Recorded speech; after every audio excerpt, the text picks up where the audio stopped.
Alright guys, in this video we're going to talk about the alternating series test.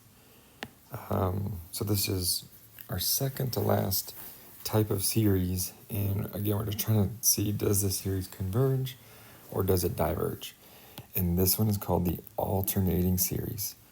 So the part that makes it alternate, what's happening is the series is going from the sequence is going from positive to negative to positive to negative, and it's alternating the signs each term. And the alternating component comes from that part right there. So in that top one, if I had like -1 and I plugged in 1, it'd be -1 squared, and then my function.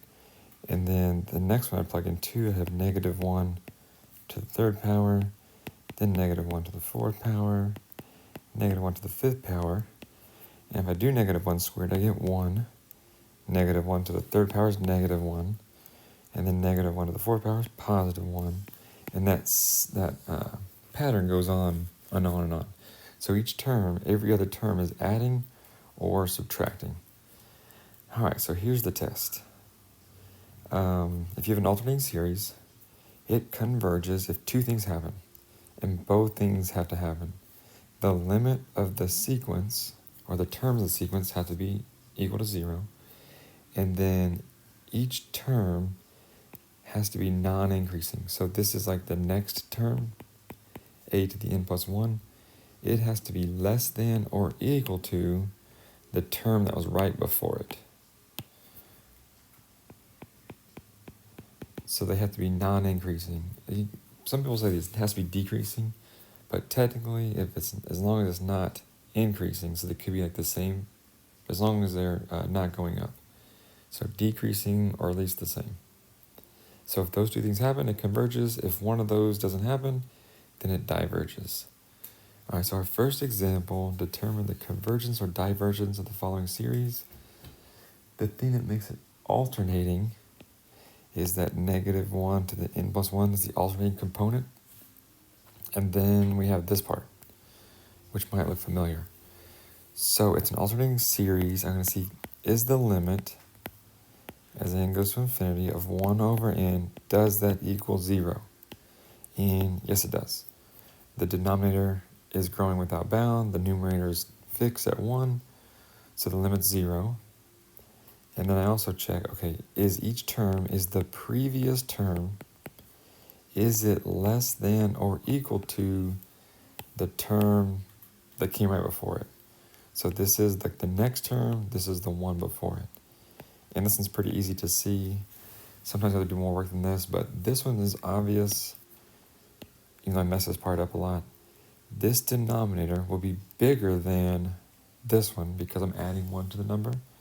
So if the denominator is bigger, then the overall fraction would be less, since the tops are both 1. So yes, it is non-increasing, or decreasing, but technically it's not decreasing, it's just non-increasing. So yes, this series converges. All right, next one. Oh, back to this little thing that we need to kind of talk about for a second. You might have remembered that this is the harmonic series. That was a P series we learned a couple days ago. And harmonic series diverges. But if I have this alternating part, it makes it converge. So something we'll talk about in 10.9 in a couple days will be, does a series converge absolutely or conditionally? So we'll study like what makes this diverge, but if I make it alternate, so I'm adding some, subtracting some, then it makes it converge. So that's something to kind of think about later. All right, next example. When we're verifying if it's non-increasing, there's this algebraic difference. So if I subtract what should be the smaller term, and I subtract what should be the bigger term, like smaller minus bigger, that should be either 0 or negative. That's what that's saying. The algebraic ratio is one I use a lot. It's saying if the smaller term divided by the bigger term, like if I had the smaller divided by the bigger, that should be less than or equal to 1. And if it's not, then it's not increasing. And then the derivative, you take the derivative, and if it's always less than or equal to 0, then it's non-increasing. All right, so next one.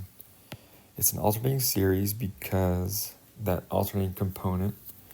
So I got to take my two tests, the limit as n goes to infinity of n over n plus 1.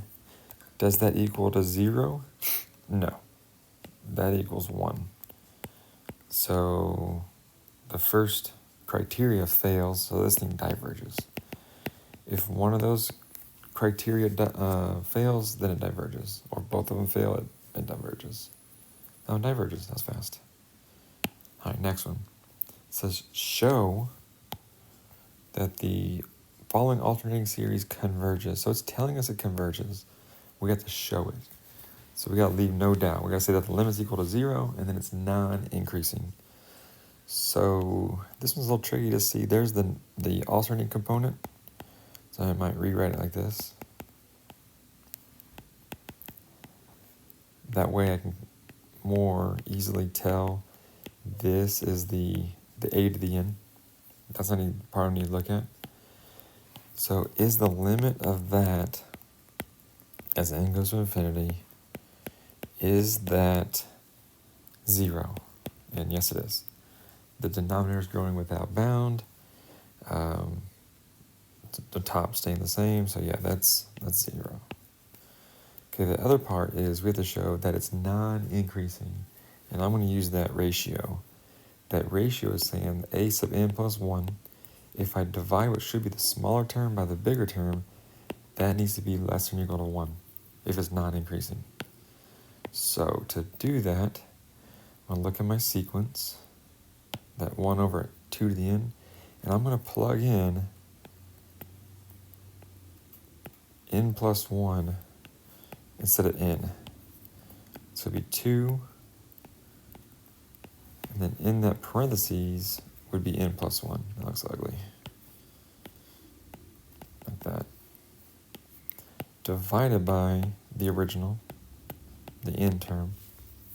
And supposedly this needs to be less than or equal to 1. That's what I'm trying to figure out. Is that less than or equal to 1? And I don't think this is enough to say, yeah, we've shown it. We can't just say it. So we do some algebra and make it more clear. So I'm going to keep change flip and distribute that at the same time. So this will be 1 over 2n plus 2 factorial times 2n factorial over 1.